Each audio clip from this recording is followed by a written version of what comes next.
It's a phone, but it's also a really nice camera. I'm Aaron Baker from PhoneDog.com. This is the Nokia Lumia 1020 and it's part 2 of PhoneDog's full video review. Can this thing compete with its gigantic, awesome camera with the HTC One, the Galaxy S4, the Apple iPhone 5, all those other high-end contenders in the marketplace? We'll find out in part 2 of the video review.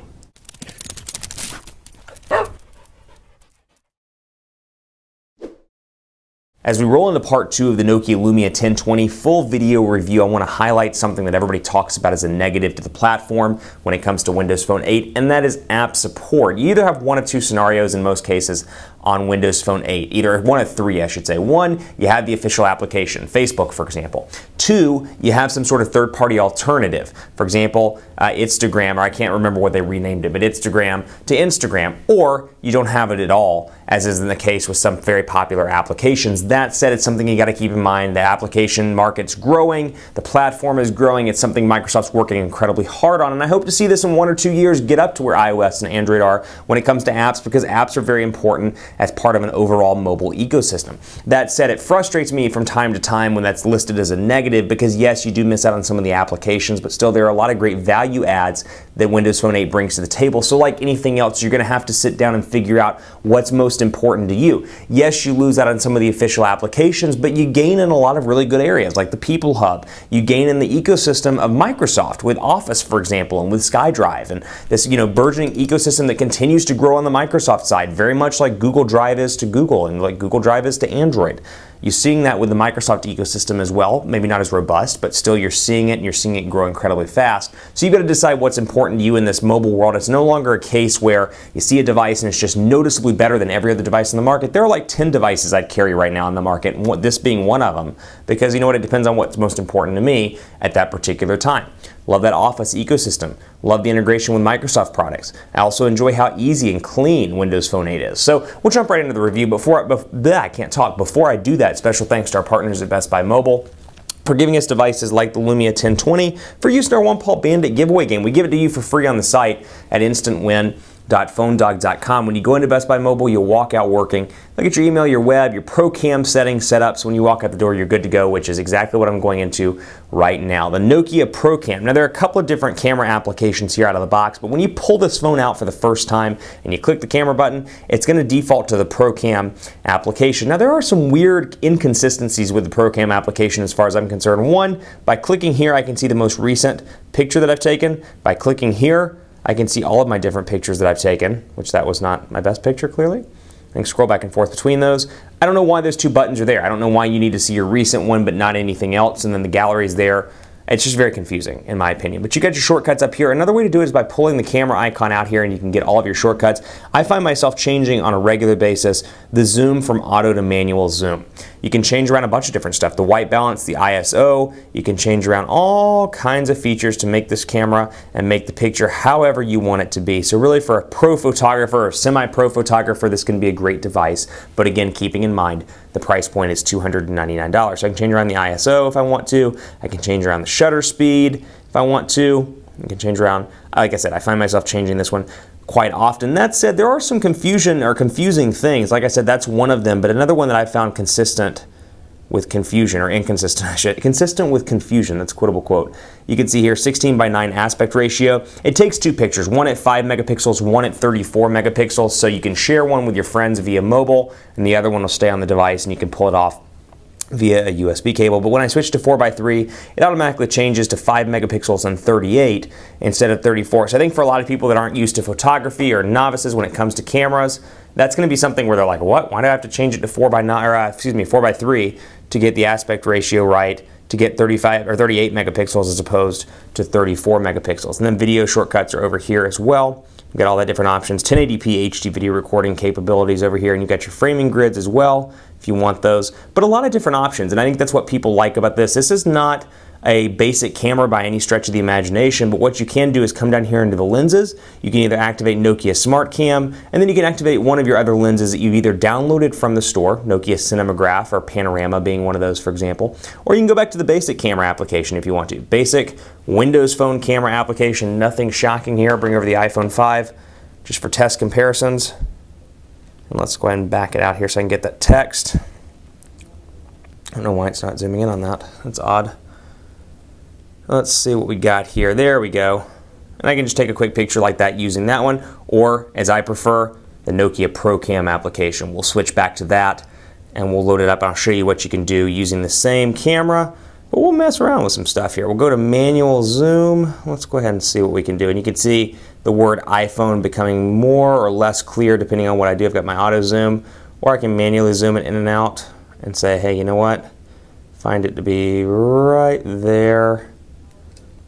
And then I can take the picture and do that. Or I can mess around with shutters. For example, shutter speed. If you have a moving car or something like that, it's kind of fun to mess around with the shutter speed. Something to play with as well. So I can mess around with all these and see real time how they change. If it's a color-based difference, you can see the difference there, for example. Change all these in real time, or if I want to, I can keep them on auto and never mess with it. But at any rate, I think the Nokia ProCam application is the best out of the box, and that's what you're going to get when you press down on the camera. Now, if you ever want to change that, you can go into settings and go and change the default, open it up to be Microsoft's camera application, for example, or whatever the case may be that you find most interesting. All I have to do is go to applications and then go to photos and camera, and you can see, not safe, my bad, not safe search. Go down here to photos and camera, Nokia ProCam. I can either change it to Smart Cam or the built-in application with Windows Phone 8. So really cool to see, and Microsoft's been kind of adamant since the introduction of Windows Phone about not having heavy customizations. I mean, you don't see like you see with Android where two devices running Android 4.2 look dramatically different, but what I do like is Nokia is finally allowed to make this device their own. This is something that's distinctly different, for example, than an HTC Windows Phone device or a Samsung Windows Phone device. You've got Nokia's ProCam application, and rightfully so, because Nokia staked so much on Windows Phone 8. So you've got some great applications like City Lens, Drive, Maps, and Transit. Now, like I said in part one, be sure to stay tuned because we're going to put this 41 megapixel camera to the test in subsequent dogfights and specific videos that are just around the camera itself. Look for pictures on the website this week and more. Really want to spend some time with this device because obviously the focus is the camera, the Windows Phone 8 aspect. We've seen devices very similar to this before by way of the Lumia 920 and other devices on the market. But again, talking a little bit about Windows Phone 8 today and about the 41 megapixel camera. So here Maps, here Drive. Love a turn-by-turn navigation solution, Windows Phone 8. Not the best in the world. I like here quite a bit. So we can go into Start, for example, and I can go into here. Now installing turn-by-turn voice-guided navigation. Go ahead and skip that. I can download my English voice, and this is doing it all for the first time out of the box. I actually reset this device not too long ago. So I can download Maps now. And as soon as I download, I can look for maps. So again, still kind of a fragmented solution here. It's not necessarily coming out of the box, or I should say it's not. We'll go to North and Central America, United States, and I can download. And what's cool about this is I can download these for offline use. So for example, I'm in an area where there's no wireless connectivity. I can download Texas, my state, connect to Wi-Fi when I want to, and I'll have the downloaded map of Texas that I can use wherever, even if I'm not on Wi-Fi, even if I'm out in the boonies, maybe I'm in hill country, wherever the case may be that I don't get service, don't have any Wi-Fi, I can take advantage of that, which I think is pretty cool. So overall, really pleased with the performance of this device. Talk about a couple of things here before we close out. Just messaging. You see my Amber Alert there. No real differences here. Same 4.5-inch display, same Windows Phone 8 keyboard. It's easy to type on, and I like the autocorrect capabilities. Quick Brown Fox.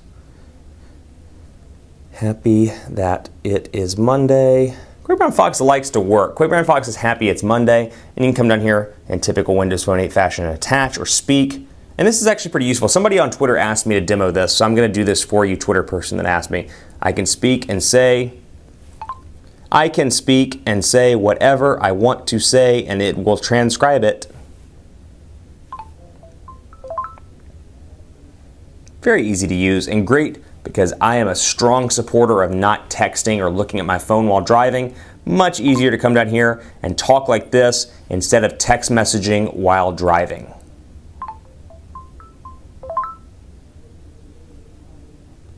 Like that a lot. I'm not here and talk like this. So you get the point. It does mess up every now and again, but the Windows Phone capabilities continue to improve there. And then of course Bing support out of the box with your shortcut buttons down here, back, home, and then your search button. Bing wallpaper pops up, and I can come down here and either do local scout like you've seen before, which wouldn't load up in part one, or I can come over here if I want to and customize my wallpaper for my lock screen and make it a Bing wallpaper as well. So I can go down to, let's see, lock screen. Got it screen timeout set really high for the video.